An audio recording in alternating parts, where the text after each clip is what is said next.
শুরুতে সবাইকে বলে রাখছি যে এই ভিডিওটা অনেক বড় হবে, কিন্তু ধৈর্য সহকারে শুনলে অনেক কিছু শিখতে ও জানতে পারবেন। তো আশা করি সবাই ধৈর্য সহকারে শুনবেন পুরো ভিডিওটা।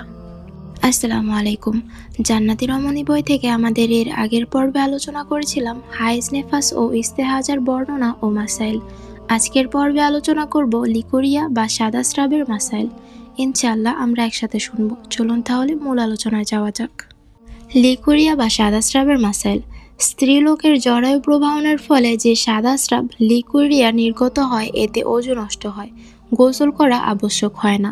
আজকাল অনেক মহিলাদের এই রোগ দেখা যায়, তাই এই সকল মাসাইল বুঝে নেওয়া অনেক জরুরি। ১. যদি সর্বক্ষণ এই স্রাব বের হয়ে থাকে এবং পুরো ওয়াক্তের মধ্যে এতটুকু সময় না পায় যাতে পবিত্র হয়ে নামাজ আদায় করে নিতে পারে, তাহলে সে মাজুর বা অসুস্থ বলে গণ্য হবে। এমতো অবস্থায় সে প্রত্যেক নামাজের সময় নতুন অজু করে নামাজ আদায় করবে এবং অজুর পূর্বে স্রাব ধৌত করে নিবে। এমতো অবস্থায় নামাজের মধ্যে স্রাব দেখা দিলেও সে অবস্থায় সেই কাপড়ই নামাজ হয়ে যাবে। ২.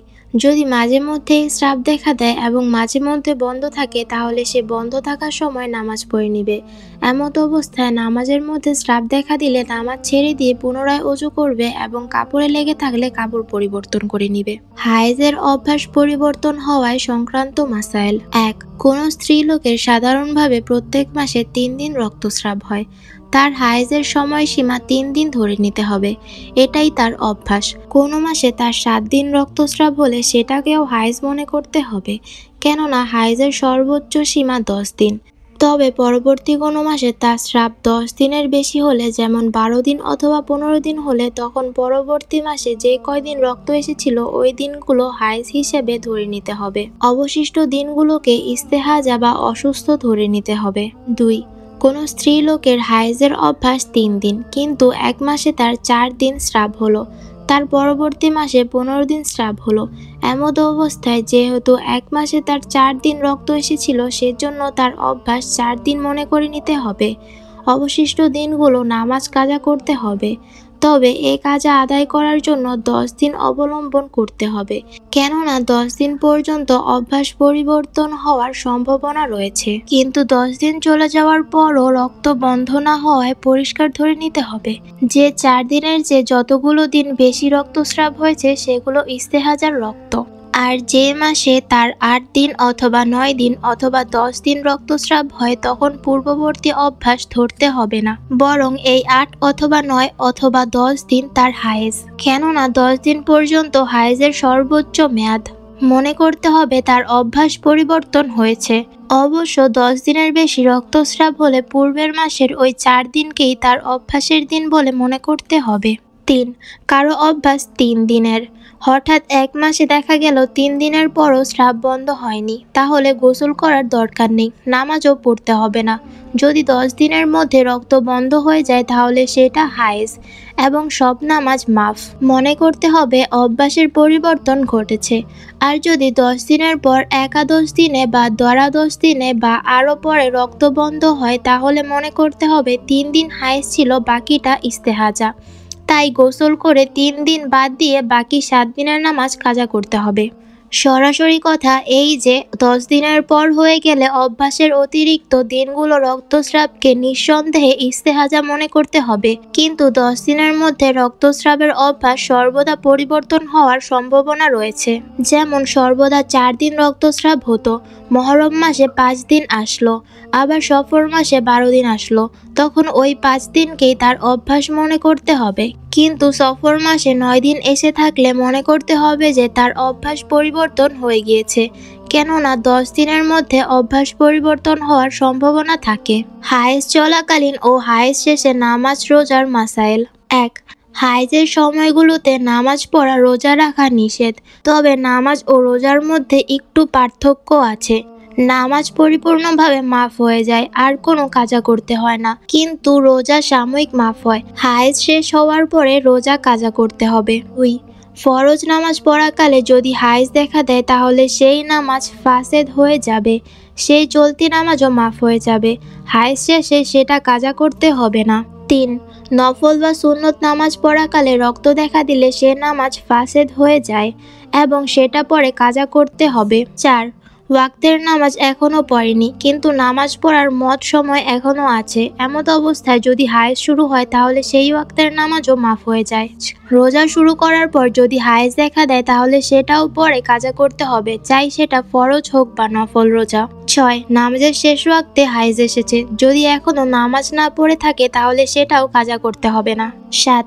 যদি কারো 10 দিনের কম সময় স্রাব হয় এবং এমন সময় গিয়ে রক্ত বন্ধ হয়, যদি খুব তাড়াহুড়া করে গোসল করে নেয় তাহলে পবিত্রতার পর এতটুকু সময় থাকবে যার মধ্যে একবার আল্লাহু আকবার বলে নামাজের নিয়ত বাঁধা যায়, তাহলে সেই ওয়াক্তের নামাজ ওয়াজিব হবে। এমত অবস্থায় নামাজ শুরু করার পর যদি ওয়াক্ত শেষ হয়ে যায় তবুও নামাজ পুরো করে নিবে। তবে ফজরের ওয়াক্ত হলে যদি নামাজ শুরু করার পর সূর্য উদিত হয়ে যায় তাহলে সেই নামাজ কাজা করতে হবে। আর যদি সময় তার চেয়ে কম হয়, অর্থাৎ এমন সময় গিয়ে রক্ত বন্ধ হয় যে খুব তাড়াহুড়া করে গোসল করে নিয়ে পবিত্রতা অর্জনের পর এতটুকু সময় থাকবে না যার মধ্যে একবার আল্লাহু আকবার বলে নামাজের নিয়ত বাঁধা যায়, তাহলে সেই ওয়াক্তের নামাজ মাফ, তার কাজা করতে হবে না। 8. যদি পরিপূর্ণ 10 দিন 10 রাত হায়েজ হয় এবং এমন সময় রক্ত বন্ধ হয় যার মধ্যে শুধু একবার আল্লাহু আকবার বলার সময় আছে, তারপরেই নামাজের সময় শেষ, গোসলেরও সময় নেই, তবুও ওই ওয়াক্তের নামাজ ওয়াজিব হবে, পরে কাজা করতে হবে। 9. যদি রমজান মাসে দিনের বেলায় হায়েজ বন্ধ হয় তাহলে সন্ধ্যা পর্যন্ত রোজাদারের মতোই থাকতে হবে, পানাহার করতে পারবে না। অবশ্য পরে এই দিনের রোজাও কাজা করতে হবে। 10. যদি কেউ পূর্ব 10 দিন 10 রাত পর রাতের শেষ ভাগে গিয়ে পবিত্র হয়, যখন পাক হয়েছে তখন রাতের এতটুকু সময় হাতে নেই যার মধ্যে একবার আল্লাহু আকবার বলতে পারবে, তবুও পরের দিন রোজা ওয়াজিব। আর যদি 10 দিনের কমেই হায়েজ বন্ধ হয় এবং এতটুকু রাত অবশিষ্ট থাকে যার মধ্যে তড়িঘড়ি করে গোসল করে নিতে পারে, তবে একবার আল্লাহু আকবারও বলা যায় না, তবুও পরের দিন রোজা ওয়াজিব হবে। এমত অবস্থায় গোসল না করে থাকলে গোসল ছাড়াই রোজার নিয়ত করে নিবে, সকালবেলা গোসল করে নেবে। আর যদি সময় তার চেয়েও কম থাকে, অর্থাৎ গোসল করার পরিমাণ সময় না থাকে, তাহলে রোজা জায়েজ হবে না, তাই সে রোজা রাখবে না। তবে সারাদিন তাকে রোজাদারের মতোই থাকতে হবে, পরে কাজা করতে হবে। 11. 1-2 দিন হায়েজ হওয়ার পর রক্ত বন্ধ হয়ে গেলে গোসল ওয়াজিব হয় না, ওযু করে নামাজ পড়তে থাকবে, তবে এখন এই সহবাস করা দোরস্ত নয়। যদি 15 দিনের মধ্যে আবার স্রাব শুরু হয় তাহলে প্রমাণিত হবে সেটা হায়েজের সময় ছিল।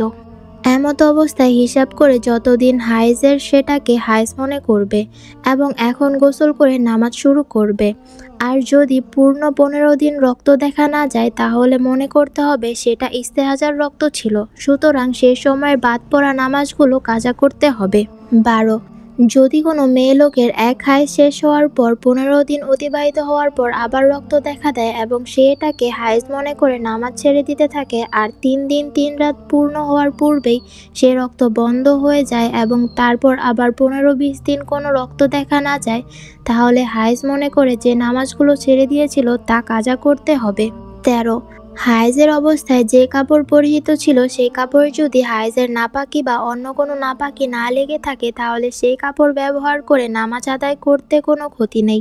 যদি কোনো স্থানে নাপাকি লেগে থাকে তাহলে সে স্থানটুকু ধৌত করে তাতে নামাজ পড়া যাবে, পুরো কাপড় ধৌত করা জরুরি নয়। হায়েজ চলাকালীন ও হায়েজ শেষে সহবাসের মাসাইল। 1.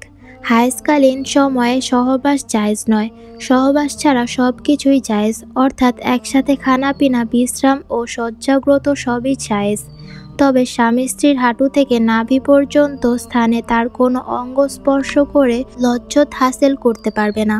এই অবস্থায় স্বামী স্ত্রী যৌন তৃপ্তি মেটাতে পারবে না, শরীয়ত মতে তা হারাম। হাকিমি মতেও এমন করা স্বাস্থ্যের জন্য ক্ষতিকর। স্বামী এরূপ করতে চাইলেও তাকে নরমে বুঝিয়ে বিরত রাখবে।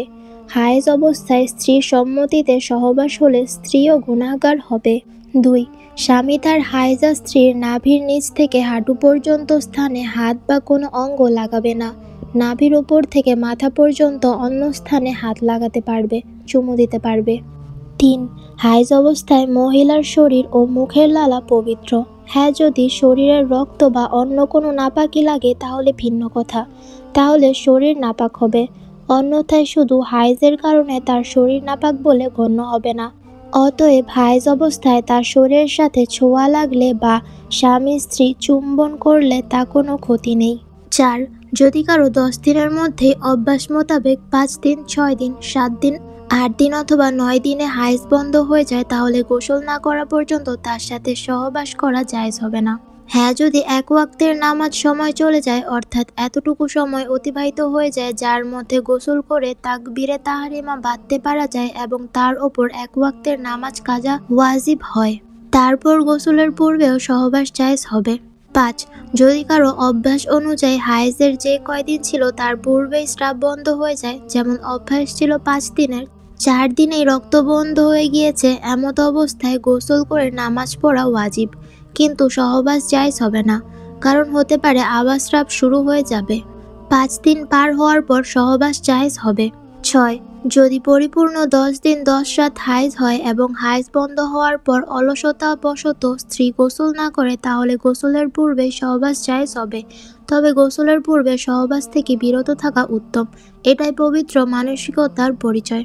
7.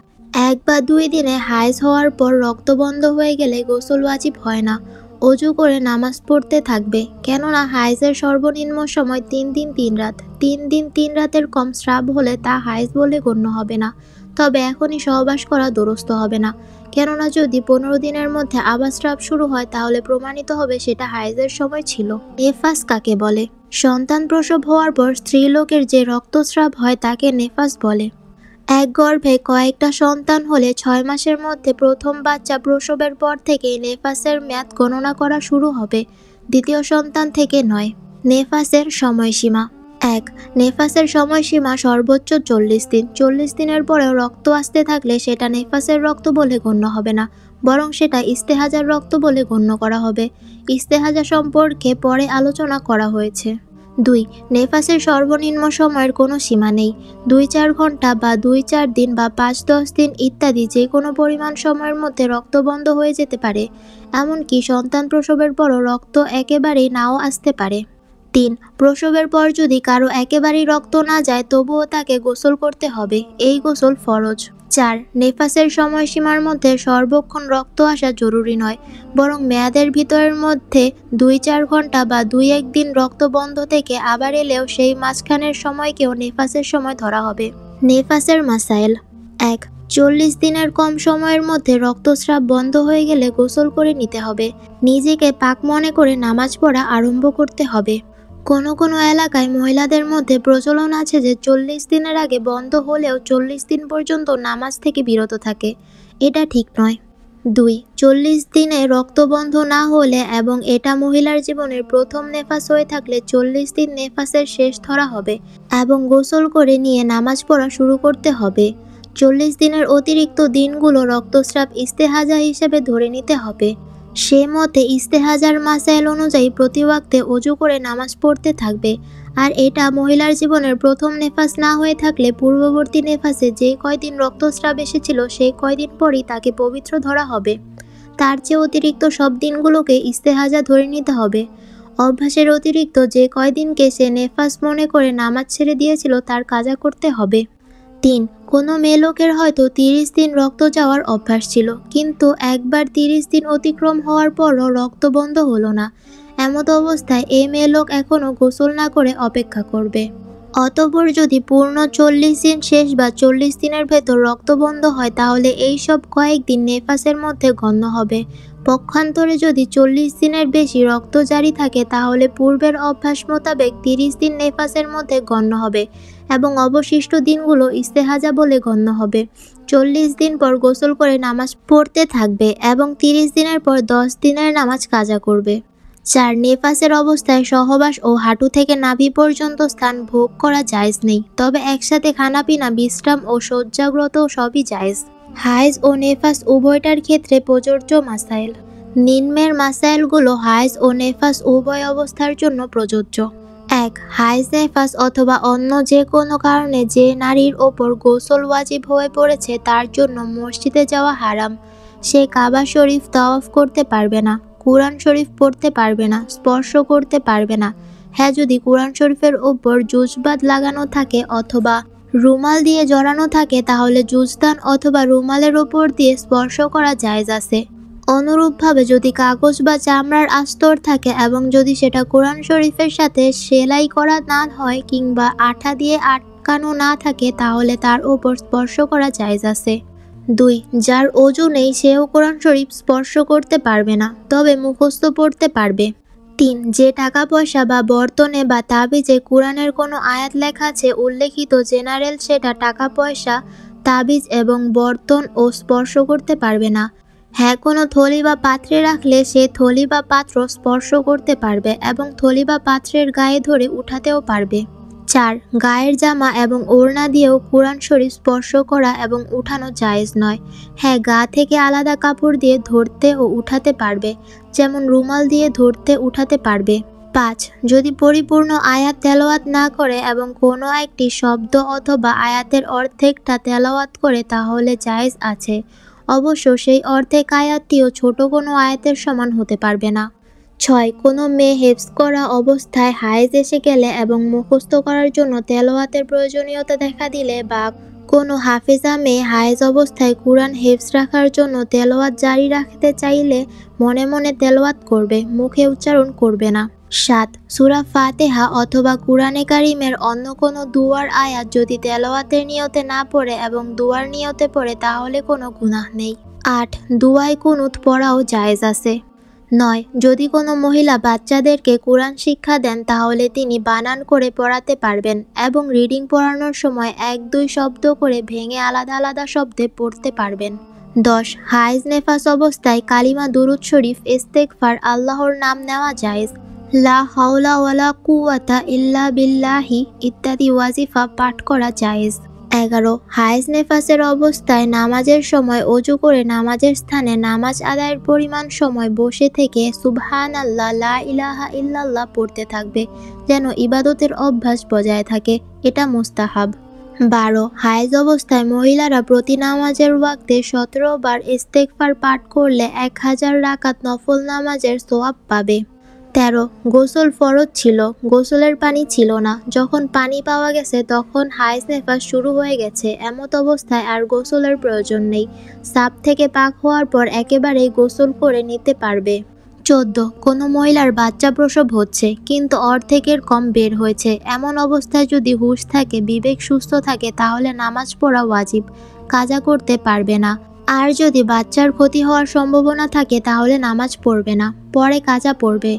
অনুরূপভাবে দাত্রী যদি মনে করে সে নামাজ পড়তে গেলে সদ্যপ্রসূত শিশুটির ক্ষতি হবে তাহলে সেও নামাজ কাজা করতে পারবে। সিজারকারী ডাক্তারও এই মাসালা অনুযায়ী আমল করবেন। 15. হায়েজ ও নেফাসের পর যত ওয়াক্তের নামাজ ছুটবে তার জন্য পাপ হবে। 16. হায়েজ ও নেফাস অবস্থায় নামাজ, রোজা ও কোরআন তেলাওয়াত করা ইত্যাদি নিষিদ্ধ। অবশ্য নামাজ ও রোজার মধ্যে পার্থক্য এই যে হায়েজ ও নেফাস অবস্থায় যে নামাজ ছুটে গিয়েছিল ওইগুলো কাজা করতে হবে না, মাফ হয়ে যাবে, তবে পবিত্র হওয়ার পর রোজা কাজা আবশ্যক। হায়েজ ও নেফাস অবস্থায় যে নামাজ ছুটে গিয়েছিল ওইগুলো কাজা করতে হবে না, মাফ হয়ে যাবে, তবে পবিত্র হওয়ার পর রোজা কাজা করা আবশ্যক। হায়েজ ও নেফাস অবস্থায় জিকির, দুরুদ, দোয়া, ইস্তেগফার ও কোরআন শরীফের যে দোয়া আছে এগুলো পড়া জায়েজ। স্বামী স্ত্রী একত্রে উঠা বসা ও খানাপিনা করতে পারবে, তবে যৌন তৃপ্তি মেটাতে পারবে না, শরীয়ত মতে তা হারাম। হাকিমি মতেও এমন করা স্বাস্থ্যের পক্ষে ক্ষতিকর। ইস্তেহাজা কাকে বলে? 1. স্ত্রীলোকের হায়েজের সর্বনিম্ন সময় 3 দিনের থেকে কম। অভ্যাসের অতিরিক্ত 10 দিনের চেয়ে বেশি যে রক্তস্রাব হয় তাকে ইস্তেহাজা বা অসুস্থ বলা হয়। 2. 9 বছর বয়সের পূর্বে যদি রক্ত আসে সেটাও ইস্তেহাজা বলে গণ্য হবে।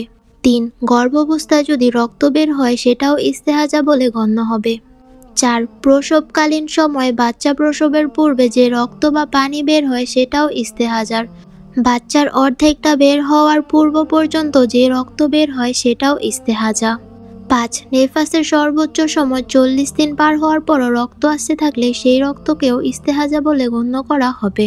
ইস্তেহাজার হুকুম ও মাসাইল। 1. ইস্তেহাজার রক্ত এরূপ যেমন নাক অথবা দাঁত দিয়ে পড়া রক্ত। রোগের কারণে সাধারণত এরূপ হয়ে থাকে। নাক অথবা দাঁত দিয়ে রক্ত পড়লে যেমন নামাজ রোজা মাফ হয় না, তদ্রূপ ইস্তেহাজার রক্তের কারণে নামাজ রোজা মাফ হয় না। 2. ইস্তেহাজার কারণে নামাজ রোজা মাফ হয় না, অতএব ইস্তেহাজার কারণে নামাজ রোজা কাজা করতে পারবে না। 3. ইস্তেহাজা অবস্থায় নামাজ ত্যাগ করা যাবে না, তবে প্রত্যেক নামাজে নতুন করে অজু করতে হবে। অজু করে নামাজ শুরু করার পর নামাজের মধ্যে রক্ত এসে শরীর বা কাপড়ে লাগলে বা জায়নামাজে লাগলে সেই অবস্থায় নামাজ পড়ে নিবে। 4. এক অজু দ্বারা কয়েক ওয়াক্তের নামাজ আদায় করতে পারবে না, অবশ্য কয়েক ওয়াক্তের কাজা নামাজ এক ওয়াক্তের অজু দ্বারা আদায় করতে পারবে। 5. যদি ইস্তেহাজা অবস্থায় সর্বক্ষণ রক্ত না আসে বরং এমন হয় যে মাঝে মধ্যে আসে মাঝে মধ্যে বন্ধ থাকে, তাহলে ওয়াক্ত শুরু হওয়ার পর অপেক্ষা করবে। যখন রক্ত বন্ধ থাকবে সেই সময় অজু করে নামাজ পড়ে নিবে। 6. ইস্তেহাজা অবস্থায় অজু করে কাবা শরীফ তাওয়াফ করতে পারবে, কুরআন শরীফও স্পর্শ করতে পারবে। 7. ইস্তেহাজা অবস্থায় স্বামী তার সাথে সহবাস করতে পারবে। গর্ভপাত ও MR বিষয়ক মাসাইল। 1. দৈব কোনো কারণে গর্ভপাত হলে তার জন্য গুনাহ হয় না। 2. MR অর্থাৎ মাসিক নিয়মিতকরণ, অর্থাৎ যে কোনো কারণে মাসিক বন্ধ হয়ে গেলে যান্ত্রিক উপায়ে গর্ভস্থ রক্ত ইত্যাদি বের করে দেওয়ার মাধ্যমে মাসিক নিয়মিতকরণ। গর্ভের সন্তান আসার পর গর্ভপাত হলে বা MR কারণে তার মাসায়ালা হলো। 3. গর্ভপাত হলে বা MR করা হলে যদি সন্তানের মধ্যে হাত পা নখ প্রভৃতি মানবের কোনো অঙ্গ তৈরি হয়ে থাকে তাহলে সেটাকে বাচ্চা ধরতে হবে এবং যে রক্ত বের হবে সেটাকে নেফাসের রক্ত বলে গণ্য করা হবে। এই অবস্থায় নেফাসের আহকাম চালু হবে এবং সন্তানকে গোসল ও কাফন দাফন দিতে হবে। আর যদি কোনো অঙ্গ প্রকাশ না হয়ে থাকে তাহলে সেটার গোসল ও কাফনের প্রয়োজন নেই বা নিয়ম মতো দাফন করতে হবে না। তবে যেহেতু এটা মানুষের অঙ্গ তাই যেখানে সেখানে ফেলে না দিয়ে সম্মানের সাথে কোথাও মাটিতে গেড়ে দেওয়া উচিত। আর এই অবস্থায় যে রক্ত বের হবে সেটা নেফাসের রক্ত বলে গণ্য হবে না, বরং দেখতে হবে এর পূর্বে যে হায়েজ এসেছে তা যদি 15 দিন বা বেশি পূর্বে হয়ে থাকে এবং এখনকার রক্ত কমপক্ষে 3 দিনের দীর্ঘস্থায়ী হয় তাহলে এটা হায়েজের রক্ত বলে গণ্য হবে। কিন্তু যদি এর পূর্বে হায়েজ 15 দিনের কম সময় আগে হয়ে থাকে বা এখনকার রক্ত 3 দিনের কম দীর্ঘস্থায়ী হয়ে থাকে তাহলে এটা ইস্তেহাজার রক্ত বলে গণ্য হবে এবং এ অবস্থায় ইস্তেহাজার হুকুম জারি হবে। 4. উল্লেখ্য যে বাচ্চার অঙ্গ প্রকাশ পাওয়ার পর যার মেয়াদ 120 দিন গর্ভপাত করানো জায়েজ নয়। প্রসবকালীন সময়ের কয়েকটি মাসায়েলা। 1. প্রসবের সময় প্রসব কাজের প্রত্যক্ষভাবে লিপ্ত দায়ী বা নার্সের সামনে শরীরের এতটুকু খোলা জায়েজ যতটুকু না খুললেই নয়। এমনইভাবে প্রসবের সময় বা অন্য কোনো সময় ওষুধ লাগানোর স্বার্থেও ততটুকুই পরিমাণ খোলা জায়েজ, সম্পূর্ণ উলঙ্গ হওয়া জায়েজ নয়। এর জন্য উত্তম সুরত হলো চাদর দ্বারা প্রসূতির শরীর ঢেকে দিয়ে শুধু প্রয়োজনীয় স্থানটুকু দাত্রী খুলে প্রয়োজন সেরে নিবে। 2. প্রসব কাজে প্রত্যক্ষভাবে জড়িত নয় এমন কারো সামনে শরীর খোলা জায়েজ নয়। অন্যান্য মহিলাদের জন্য সামনে এসে তার সতর দেখা হারাম। 3. দাত্রীর দ্বারা পেট মর্দন করতে হলে চাদর বা কাপড়ের নিচে দিয়ে হাত প্রবেশ করিয়ে মর্দন করবে, নাভির নিচের কাপড় উন্মুক্ত করে দেওয়া জায়েজ নয়। 4. দাত্রী বা নার্স যদি অমুসলিম হয় তাহলে অমুসলিম মহিলাদের সামনে যেহেতু মুখ, হাতের কবজি পর্যন্ত এবং পায়ের টাকনু পর্যন্ত ব্যতীত শরীরের অন্য কোনো স্থান খোলা জায়েজ নয়, তাই প্রসবের প্রয়োজনে যতটুকু না খুললেই নয় তা ব্যতীত মাথা, হাত, চুল প্রভৃতি কোনো অঙ্গ পর্দামুক্ত করা জায়েজ হবে না। নিম্নোক্ত আয়াত লিখে প্রসূতির বাম রানে বেঁধে দিলে আল্লাহ চাহে তো আসানির সাথে প্রসব হবে, প্রসব হওয়ার সাথে সাথে সেটি খুলে দিবে। আয়াতটি এই: ইজা সামাউন শাক্কাত ওয়া আযিনাত লিরাব্বিহা ওয়া হুক্কাত ওয়া ইজাল আরদু মুদ্দাত ওয়া আলকাত মা ফিহা ওয়া তাখাল্লাত। সূরা ইনশিকাক 1-4 নম্বর আয়াত। প্রসূতি সম্পর্কে কয়েকটি মাসালা। 1. প্রসূতিকে অচ্ছুত মনে করা ভিত্তিহীন। প্রসূতি কোনো পাত্রে পানাহার করলে বা কোনো পাত্র স্পর্শ করলে সেটা না ধুলে তাতে পানাহার করা যাবে না এরূপ ধারণা ভিত্তিহীন। 2. নেফাসের রক্ত বন্ধ হয়ে গেলেও 40 দিন পর্যন্ত নামাজ পড়া যাবে না, এটা ভুল ধারণা। 40 দিন হলো নেফাসের সর্বোচ্চ মেয়াদ। এর পূর্বেও রক্ত বন্ধ হয়ে গেলে গোসল করে নামাজ পড়া শুরু করবে। গোসলে ক্ষতির আশঙ্কা থাকলে তায়াম্মুম করে নামাজ পড়বে। অনেকে মনে করে 40 দিন যাওয়ার পূর্বে নামাজ পড়তে হয় না, এ ধারণা ভুল। 3. প্রসূতি গোসল না করা পর্যন্ত তার হাতের কোনো কিছু খাওয়া যাবে না, এ ধারণা ভুল। 4. 40 দিন পর্যন্ত স্বামী প্রসূতির ঘরে প্রবেশ করতে পারবে না, এটা আমাদের সমাজের প্রচলিত ভুল ধারণা।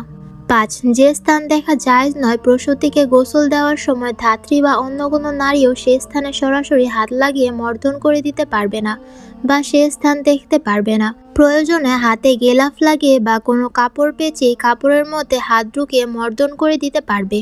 6. প্রসূতিকে গোসল দেওয়ার সময় ধুমধাম করা, নাচ গান করা বা হই হুল্লোড় করা সবই কুসংস্কার ও গুনাহের কাজ। 7. অনেক স্থানে প্রচলন আছে 6 দিনের দিন প্রসূতিকে গোসল দিতেই হবে, এ প্রচলন ভিত্তিহীন। 8. অনেক স্থানে প্রসিদ্ধ আছে যে প্রসূতি ঘরে প্রসূতি নারী মারা গেলে তার আত্মা প্রেতাত্মা হয়ে যায়, এ ধারণা ভুল। বরং হাদিসে এসেছে এ অবস্থায় মৃত্যু হওয়া ফজিলতের, এই অবস্থায় মারা গেলে সে শাহাদাতের মর্যাদা লাভ করে। অতএব যে অবস্থায় মৃত্যুবরণ করলে শাহাদাতের মর্যাদা লাভ হয় সেটা কখনো খারাপ অবস্থা হতে পারে না। আলহামদুলিল্লাহ, আজকের পর্ব এখানেই শেষ করছি। যারা শেষ পর্যন্ত শুনেছেন তাদেরকে অসংখ্য ধন্যবাদ জানাচ্ছি। ইনশাআল্লাহ পরবর্তী এপিসোডে জান্নাতি রমণী বই থেকে আরও সুন্দর অংশ নিয়ে হাজির হব। ততদিন পর্যন্ত লাইক সাবস্ক্রাইব করে পাশে থাকুন।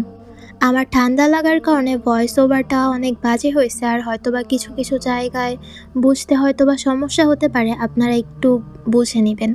আর ভিডিও দিতে অনেক লেট হচ্ছে কারণ আমার শরীরটা বেশি একটা ভালো না। সবাই লাইক সাবস্ক্রাইব করে পাশে থাকবেন আর সাপোর্ট করবেন। আল্লাহ হাফেজ।